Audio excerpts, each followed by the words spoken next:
L'union entre les deux conjoints doit être la triple union de l'esprit, de l'âme et du corps selon Thessaloniciens 5,23. Notre personne est composée de 3 parties.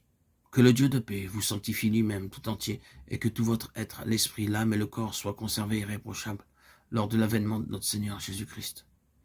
Dans Ecclésiaste 4,12, nous lisons « La corde à 3 fils ne se rompt pas facilement ». L'Éternel, Dieu forma l'homme de la poussière de la terre et souffla dans ses narines un souffle de vie, et l'homme devint une âme vivante. Voyons de quoi sont composés le corps, l'âme et l'esprit. Les os, les muscles et le sang composent le corps. Les 3 composantes de l'âme sont l'intelligence pour penser, apprendre et comprendre, l'émotion pour aimer quelqu'un, comme nos parents, nos frères, nos sœurs, notre mari ou notre femme, nos amis et notre parenté. La volonté pour prendre des décisions. Dieu a donné à chaque être humain une libre volonté par laquelle il peut dire oui ou non. Il ne forcera personne. L'esprit est également composé de 3 parties. Tout d'abord, la conscience ou la voix intérieure qui nous avertit avant de commettre un péché en pensée, en parole et en acte. Nous devons tuer notre conscience avant de commettre n'importe quel péché. Supposez que je veuille dire un mensonge, ma conscience m'avertit disant « Fais attention, ne dis pas de mensonge. » Mais je dis à ma conscience « Toi, reste tranquille. » Cela signifie qu'en apportant la mort, nous commettons un péché.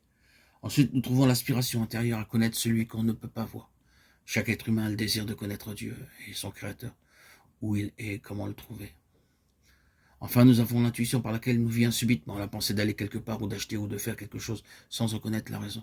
Lorsque Dieu créa l'homme, il le créa à son image, à sa ressemblance, Genèse 1,26, afin qu'il puisse avoir une communion ininterrompue avec le Dieu saint et bien-aimé. L'introduction du péché interrompit la véritable communion entre l'homme et le Dieu saint. La parole de Dieu déclare « Poursuivez la sainteté sans laquelle nul ne verra le Seigneur ».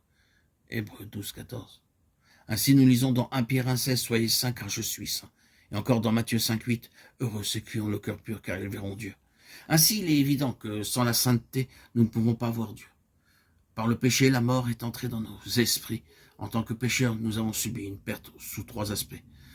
Notre esprit est mort, notre âme est enténébrée, notre corps est souillé, bien qu'il fût destiné à être le temple du Saint-Esprit.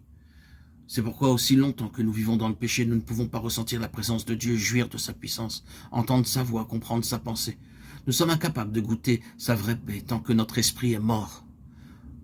Parce que notre âme est enténébrée, nous faisons un mauvais usage de notre intelligence et de nos sentiments.